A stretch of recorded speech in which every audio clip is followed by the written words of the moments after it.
Desde los primeros registros documentados entre los habitantes de Mesopotamia, nos hallamos con la existencia de la creencia en varios dioses entre los habitantes del Medio Oriente o de Oriente. Esto era algo muy común entre las distintas culturas.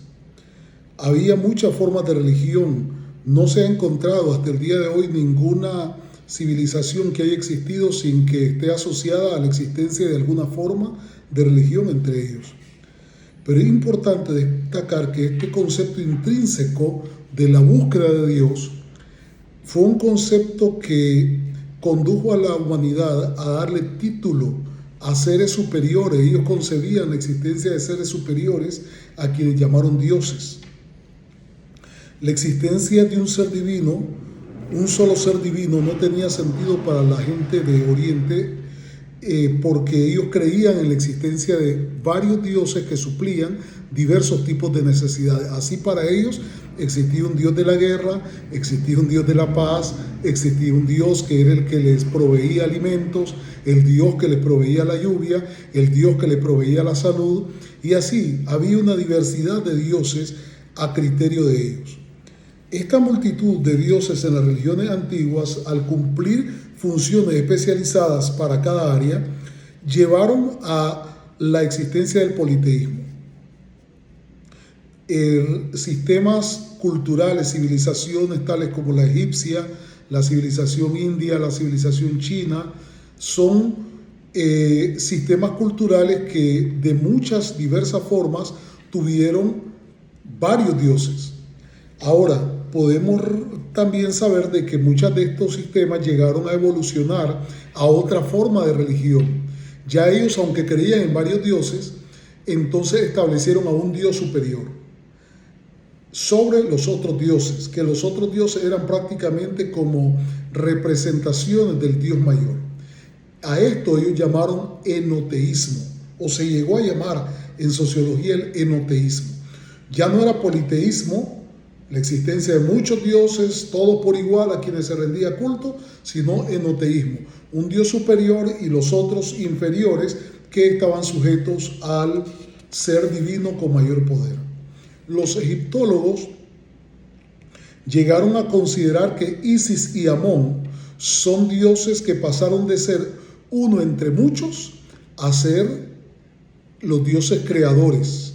Por ejemplo, Isis se llegó a considerar como la creadora suprema y la cuidadora del universo.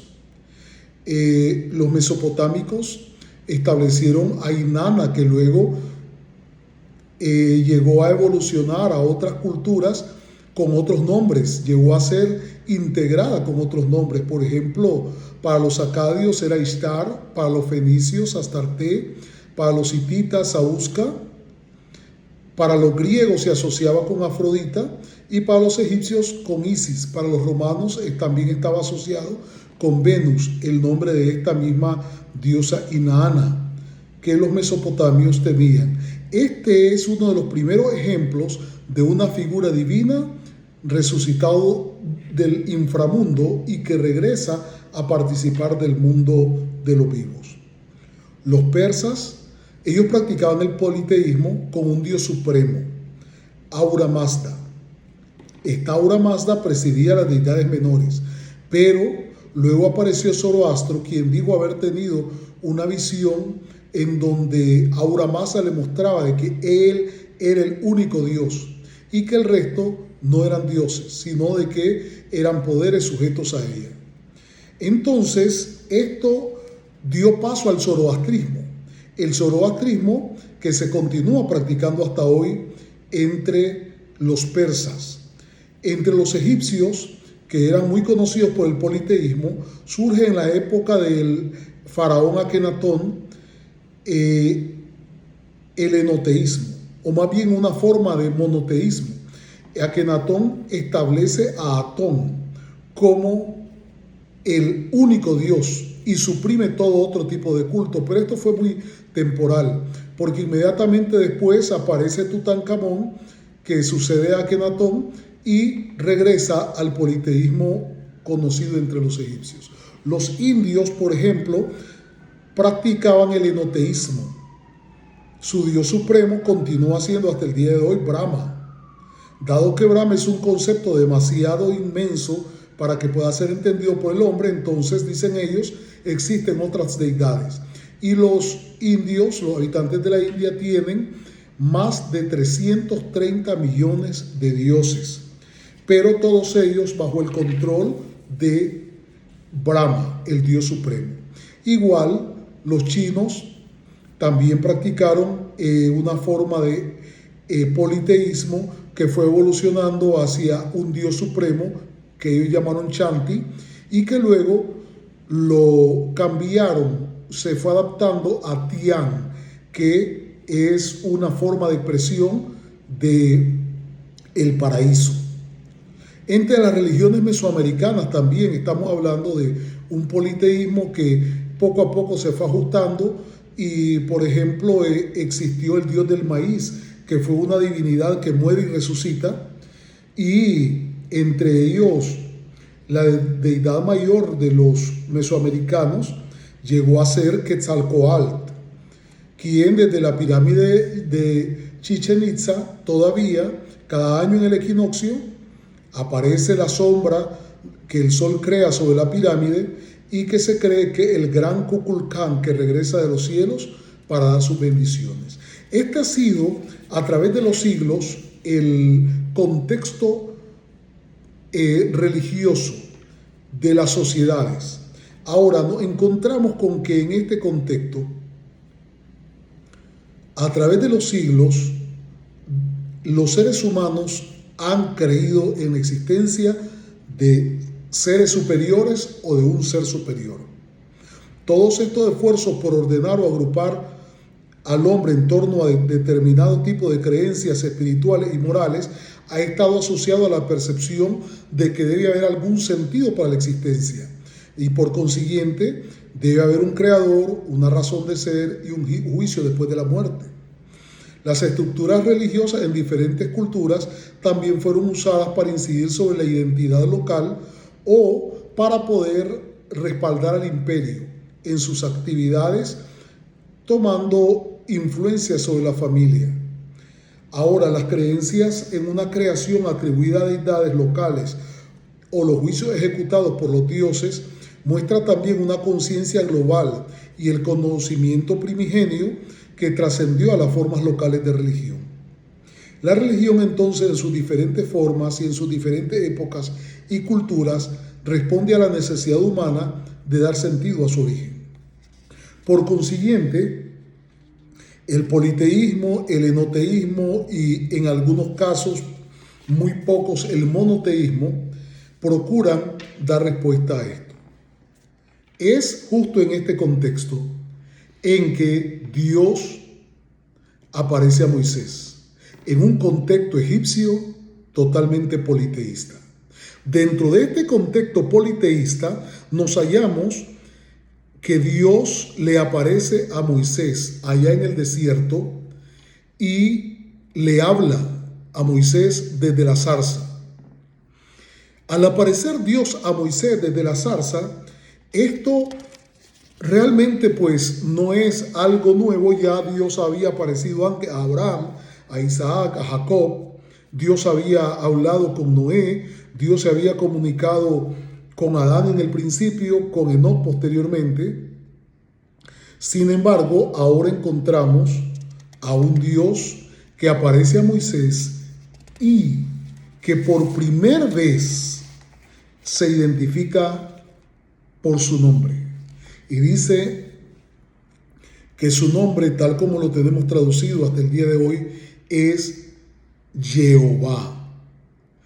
Aunque en el idioma español se ha usado la letra J al inicio, en realidad la primera letra de las 4 letras del alfabeto hebreo que se utilizan es Y, no es J. Por consiguiente, la pronunciación más aproximada podría ser Jehová. Y entonces Dios le aparece a Moisés y le dice: yo soy el Dios de tu padre Abraham, el Dios de Isaac y el Dios de Jacob. Ahí en Éxodo capítulo número 3 y el versículo 6. Moisés es conmocionado ante esta declaración. Inmediatamente Moisés cubre su rostro porque él tiene temor de ver a Dios. Moisés hace una pregunta clave en un contexto politeísta. Los israelitas van a preguntar: ¿cuál es tu nombre? Ellos conocían tantas deidades. ¿Cuál era el Dios de ellos? Ahora Dios le dice: Jehová, el Dios de vuestros padres, el Dios de Abraham, el Dios de Isaac y el Dios de Jacob.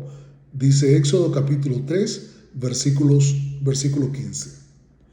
Cuando los israelitas escuchan que Jehová había visitado a los hijos de Israel y que estaba al tanto de sus aflicciones, ellos se inclinan y adoran.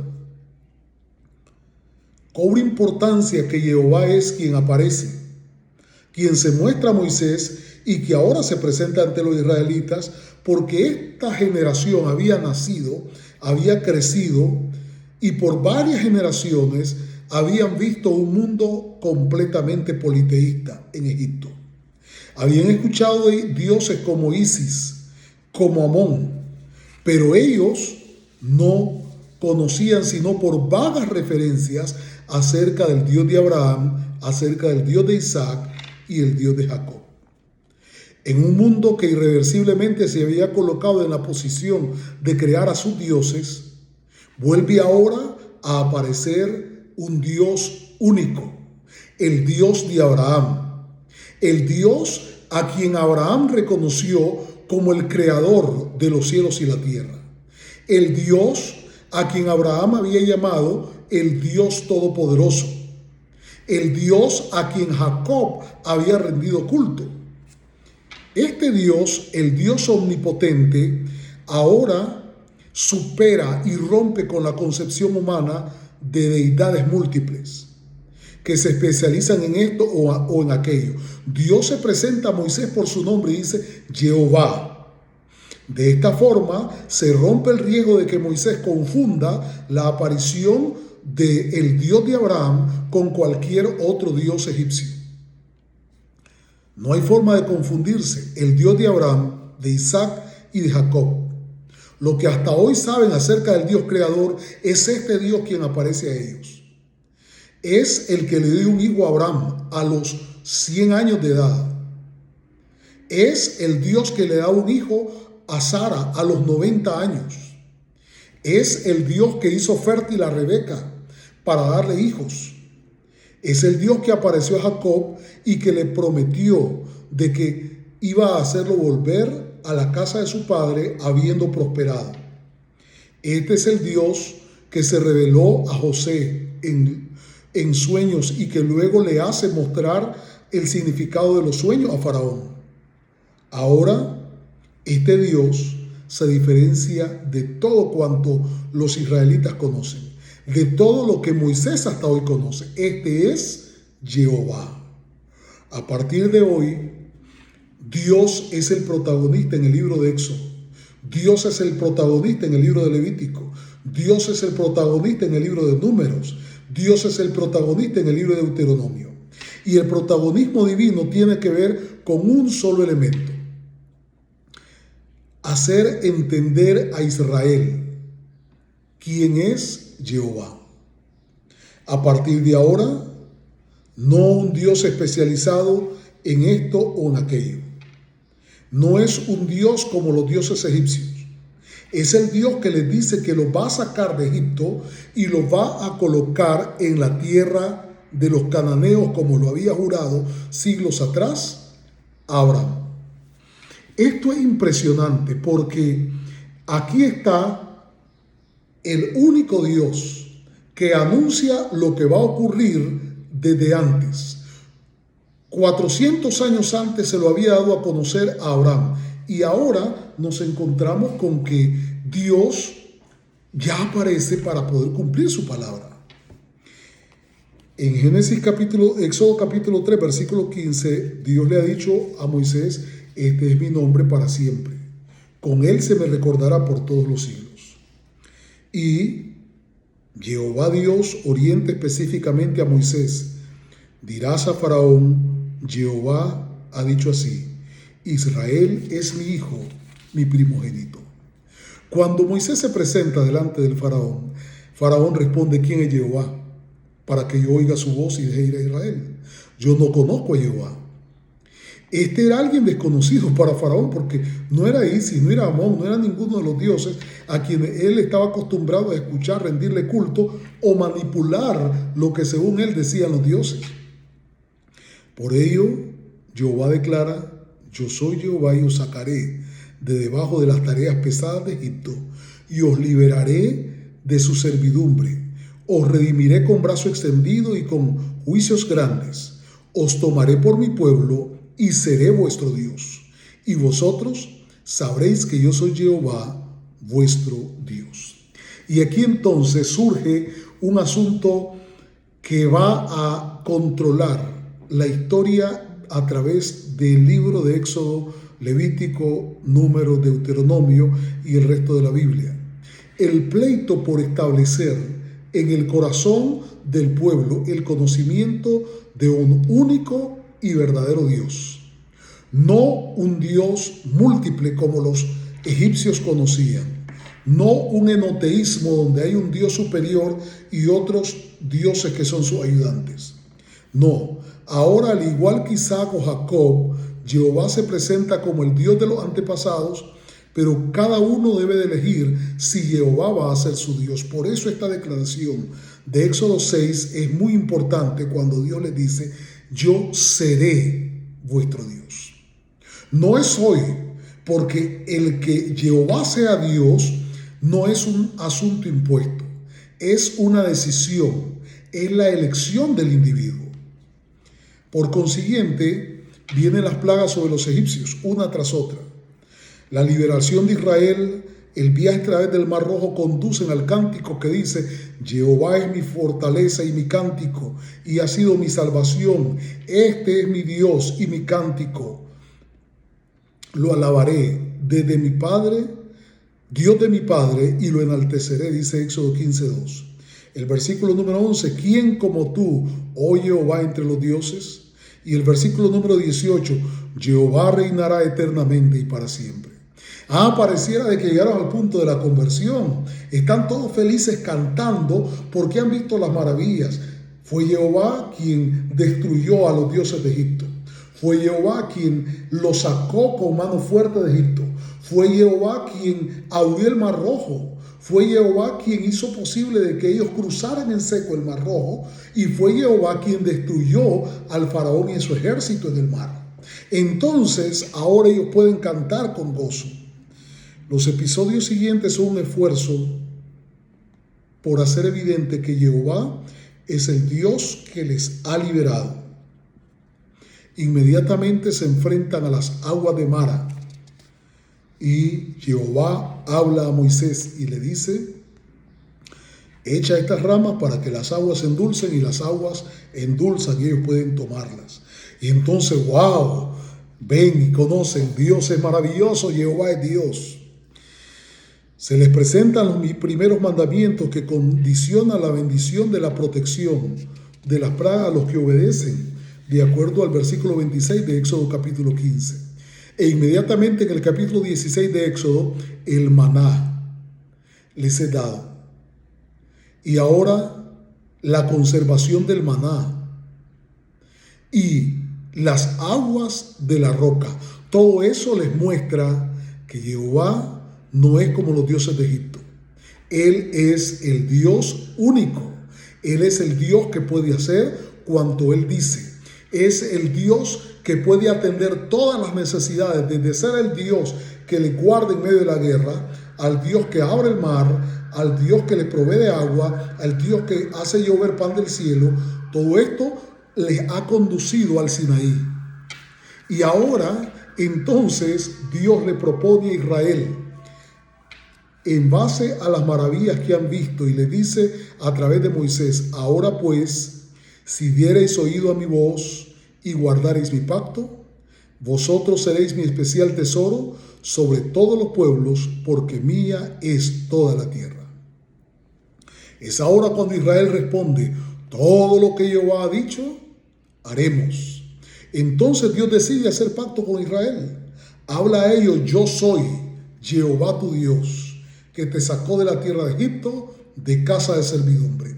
No tendrás dioses ajenos delante de mí. Este es el primer mandamiento que rompe con cualquier forma de politeísmo, rompe con cualquier forma de enoteísmo, rompe con el concepto de la Trinidad.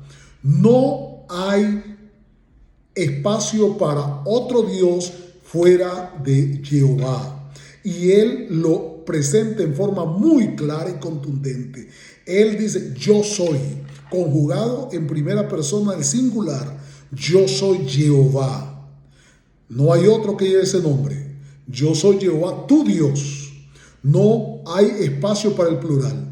El que te sacó de la tierra de Egipto, de casa de servidumbre. No tendrás dioses ajenos delante de mí. En medio de todo esto,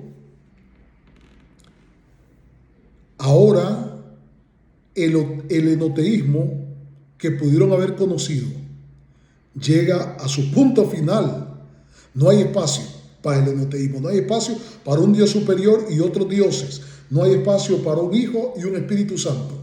Hay espacio únicamente para un Dios, Jehová. No hay espacio para politeísmo. Simplemente se les dice: no te harás imagen ni ninguna semejanza de lo que esté arriba en el cielo, ni abajo en la tierra, ni en las aguas debajo de la tierra. A partir de ahora, Jehová, Dios de Israel, presenta su ley y orienta luego la construcción del santuario, y ante esto declara: habitaré entre los hijos de Israel y seré su Dios. Dice Éxodo capítulo 29, versículo 45. Y el versículo 46 dice: y conocerán que yo soy Jehová su Dios, que los saqué de la tierra de Egipto para habitar en medio de ellos. Yo, Jehová su Dios. Con todo y esto, cuando Moisés se ausenta, ellos deciden crear una imagen, rendirle culto, clamando: Israel, estos son tus dioses que te sacaron de la tierra de Egipto. De acuerdo a lo que nos registra Éxodo capítulo 32 y el versículo 8. Sabiendo de la influencia que el entorno social le imponía a Israel, la advertencia y el mandamiento de Dios: porque no te has de inclinar a ningún otro Dios, pues Jehová, cuyo nombre es celoso, Dios celoso es, les dice después del episodio de la adoración al becerro de oro. Y este mandamiento fue dado en Éxodo capítulo 34 y el versículo 14. Ahora el énfasis de las leyes dadas por Jehová se da en el libro de Levítico. Hacen una gran diferencia, porque el libro de Levítico se enfoca en leyes que enseñan al pueblo que ellos van a ser santos porque Dios es santo. Tanto su alimentación, sus relaciones sexuales, su higiene, todo lo que tiene que ver con la vida del pueblo tiene que ser puro para conducirlos a un estado de santidad y poder relacionarse con Dios, un Dios santo. En Levítico capítulo 11, versículo 45 dice: porque yo soy Jehová vuestro Dios, que os hago subir de la tierra de Egipto para ser vuestro Dios. Seréis pues santos, porque yo soy santo. Y en el 18:30, guardad pues mis ordenanzas, no haciendo conforme a las costumbres abominables que practicaron antes de vosotros, y no os contaminéis con ellas. Yo, Jehová, vuestro Dios. Y así hay mandamiento tras mandamiento en el libro de Levítico, orientando hacia la santidad. 19, versículo 2. Habla a la congregación de los hijos de Israel y dile: santos seréis, porque santo soy yo, Jehová vuestro Dios. El versículo 31 del capítulo 19: no volváis a los encantadores ni a los adivinos, no los consultéis contaminando con ellos. Yo soy Jehová vuestro Dios. Capítulo 20, versículo 7, capítulo 20, versículo 24, capítulo 21, versículo 6, capítulo 22, versículo 32, capítulo 23, versículo 28, todos enfatizan el mismo punto. Dios ordena que ellos hagan un esfuerzo día tras día, y cada año aún Dios separa un día para poder quitar de ellos sus inmundicias y limpiarlos. de todo tipo de inmundicia delante de Jehová. Entonces, Dios promete que aunque ellos se olviden del pacto, yo no los desecharé, ni los abominaré hasta consumirlos, invalidando mi pacto con ellos, porque yo soy Jehová su Dios. Entonces el libro de Levítico se enfoca en este aspecto, pero el libro de Números va hacia la experiencia de Israel en el desierto. Después del Sinaí, los israelitas ahora comienzan a darse cuenta de cómo Dios habla a Moisés. Dios habla a Moisés y Moisés ejecuta lo que Dios manda. Una y otra vez a lo largo del libro de Números, la constante es que Jehová habla a Moisés, en algunas ocasiones a Moisés y Aarón, y ellos ejecutan lo que Dios mandó. Dios, por ejemplo, manda a elegir a los levitas en lugar de los primogénitos. Números capítulo 3, versículos 44 al 48. Versículos 49 al 51 nos dice que Moisés hizo conforme a lo que Dios le mandó.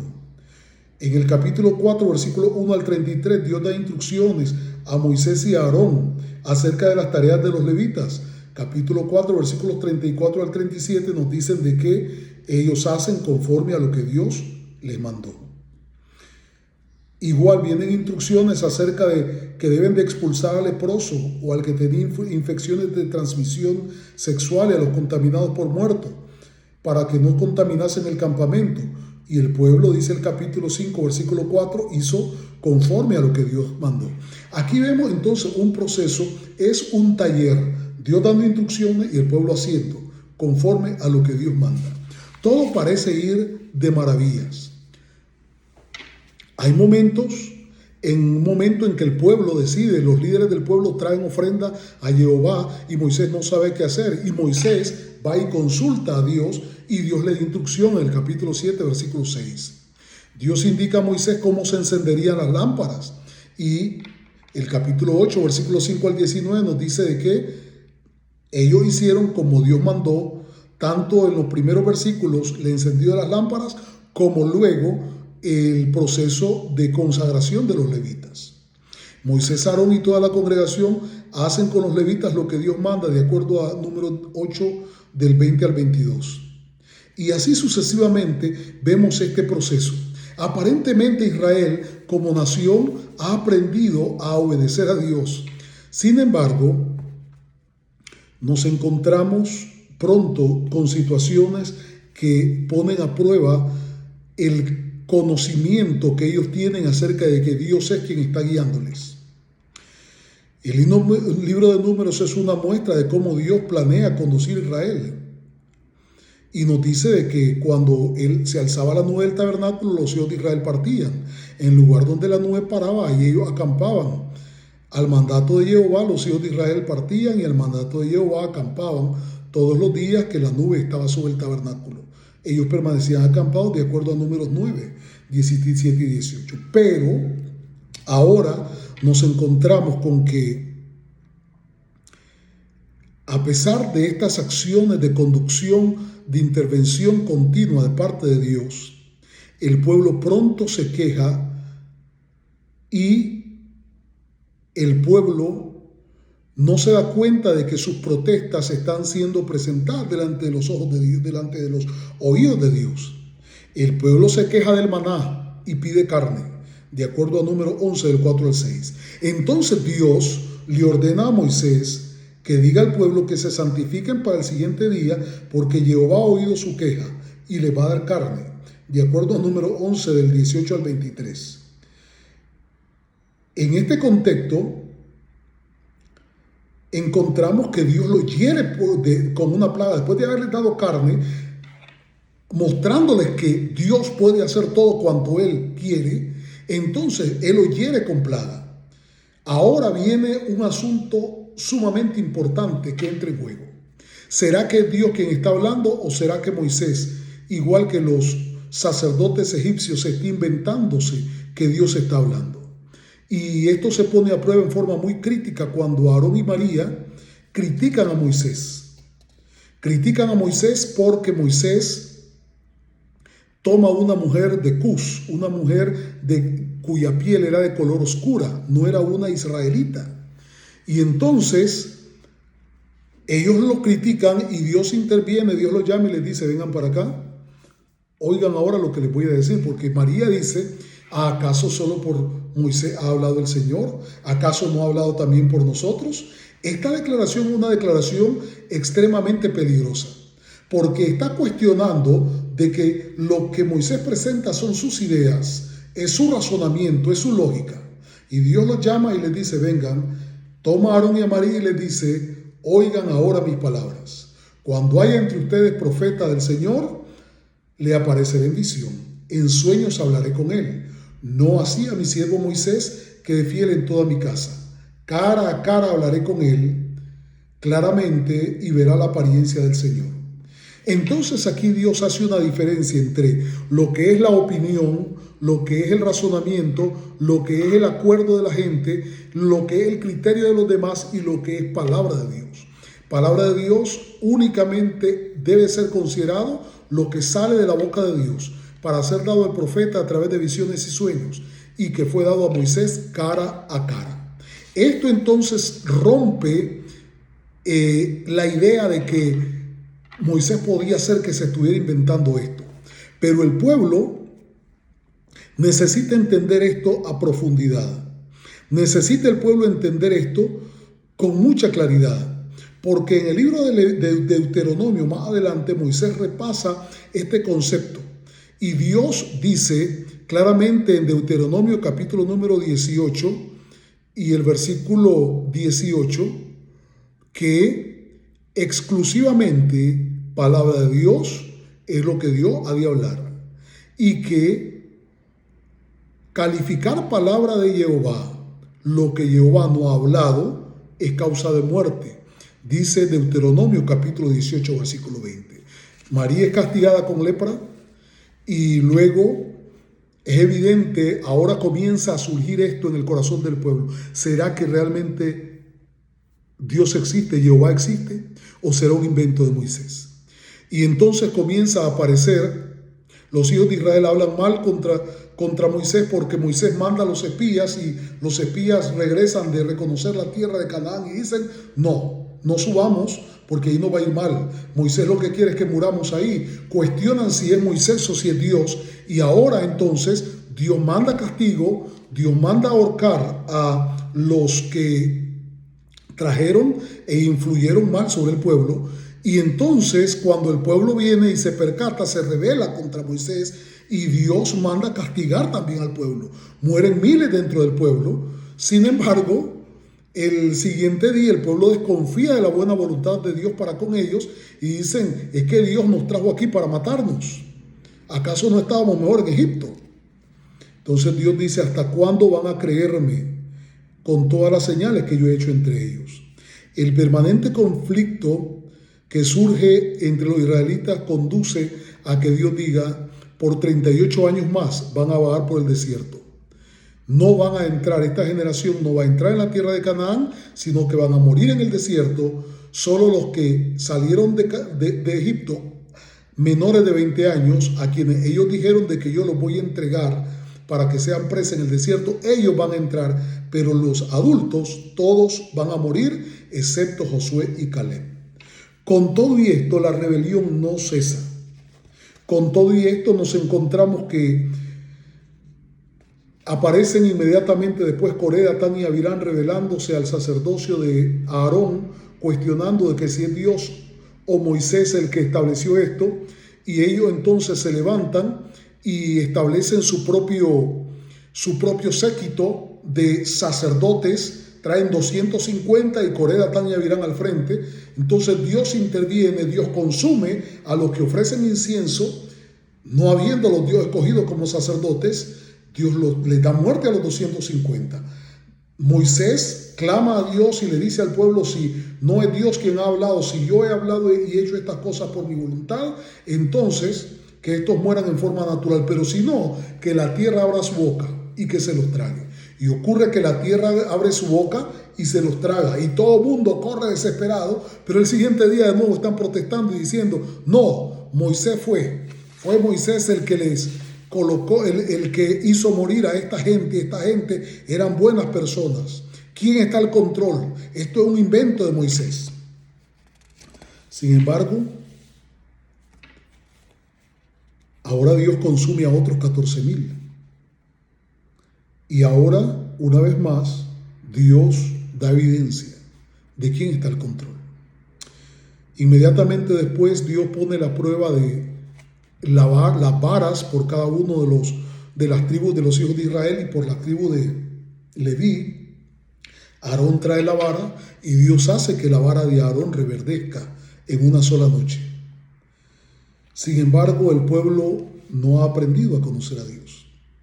La congregación protesta contra Moisés y Aarón, pero la rebelión crece cuando afirman que ojalá hubiéramos muerto cuando perecieron nuestros hermanos delante de Jehová. Ahora es una rebelión abierta contra Dios.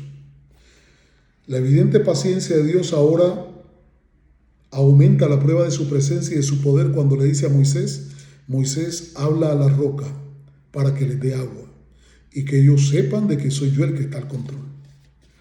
Moisés duda y en lugar de hablar a la roca, golpea la roca. Moisés desconfía de Dios, desconfía de que va a salir agua de la roca con solo que él le hable. Y entonces él se atreve a golpear esa roca. La instrucción había sido clara en Números capítulo 20, versículo 8.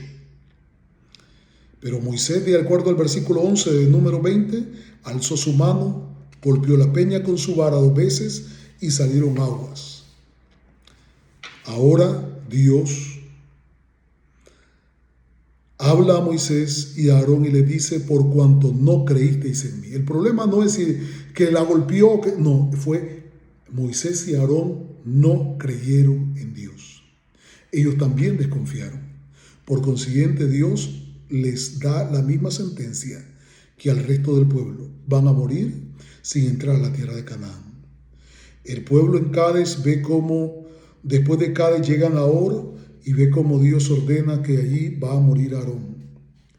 Siendo ya evidente que Dios está al control, ahora el pueblo protesta contra Moisés y contra Dios. En Éxodo capítulo 21, en Números capítulo 21, y ahora el pueblo sí reconoce que es Dios quien está al control. Y el pueblo entonces dice: hemos pecado contra Jehová y contra Moisés. Por favor, ruega a Jehová y que quite esta plaga de las serpientes de nosotros. Esta lección, la lección de que Dios sí existe, de que es un Dios único y que está al control, ha sido aprendida por los israelitas. Confiar en Dios es todavía una tarea pendiente. Sin embargo, ahí Dios termina de exterminar a los que salieron de Egipto, mayores de 20 años, allí en la frontera de Canaán, cuando llegan a Sitín y le rinden culto a Baal Peor. Jehová ordena a Moisés ahorcar a los príncipes del pueblo y mueren 24,000. Cuando se hace el censo inmediatamente después, solamente sobreviven Josué y Caleb. Y Moisés, lógicamente, que todavía no ha muerto. En Números 26, 63 al 65 se nos cuenta esto. Entonces el libro de Números es el recurso usado por Dios. Toda la etapa de Israel en el desierto está en el libro de Números. Los 38 años, 38 últimos años. Y estos momentos tienen el propósito de enseñarle al pueblo que sí hay un Dios, que no son 2, ni son 3, ni son 100, ni son 1000. Y que Jehová es el Dios de Abraham, el Dios creador, el Dios que apareció a Noé, el Dios que habló con Isaac, el Dios que habló con Jacob. Ese es Jehová. No hay un segundo ni hay un tercer Dios. Tomaron 40 años de experiencia en el desierto, hasta que al final Moisés se pone de pie frente al pueblo, y en el libro de Deuteronomio ya el énfasis no es Dios habla y el pueblo escucha. Ahora el énfasis es Moisés recuerda al pueblo que Jehová es su Dios. Más de 280 veces en apenas 36 capítulos se usa una expresión relacionada con que Jehová vuestro Dios, Jehová el Dios de tus padres, Jehová tu Dios. Moisés se encarga de clavar en la mente de los israelitas quién es su Dios. Ya no el Dios a quienes sus padres rindieron, los dioses a los que sus padres rindieron culto. Ahora Jehová es el único Dios para esta generación que fue criada y creció y vio las maravillas de Dios a lo largo del desierto. Esta fue una generación de oro que pudo luego escuchar a Josué despedirse y decir: si mal os parece servir a Jehová, escojan hoy a quién van a servir. Si a los dioses a los que sirvieron vuestros padres del otro lado del río y en Egipto, o a los dioses de los amorreos, en cuya tierra habitáis, dice Josué 24:15. Pero yo y mi casa serviremos a Jehová. El pueblo entonces ya no es la generación de aquellos a quienes Dios tuvo que matar en el desierto. Ahora es la generación de los que vieron las maravillas de Dios, de los que recibieron la tierra que Dios había prometido a Abraham, y ahora ellos claman, responden a Josué diciendo: no, sino que a Jehová nuestro Dios serviremos. ¿A quién vas a servir? En nuestra sociedad de hoy se ha creado la Trinidad. El catolicismo en el año 325 y posteriormente en el 375, en dos concilios, creó el concepto de la Trinidad, que ha traído y contaminado a la sociedad occidental. En aquella época eran los dioses de los egipcios, los dioses de los amorreos. En nuestra época es la Trinidad pagana inventada para sustituir los conceptos paganos que se venían arrastrando en la cultura romana, en la cultura griega y en las culturas de los alrededores. Yo y mi casa serviremos a Jehová. ¿A quién vas a servir tú? Esa decisión tú eres el único que puede tomarla. Yo te desafío hoy a que tú decidas servir a Jehová tu Dios. Él es el Dios creador, Él es el Dios todopoderoso, Él es el Dios de Abraham, el Dios de Isaac y el Dios de Jacob. Deuteronomio capítulo 4, versículo 35 y luego el versículo 39 nos recuerda firmemente diciendo: Deuteronomio 4, versículo número 35, nos dice ahí claramente el Señor: a ti pues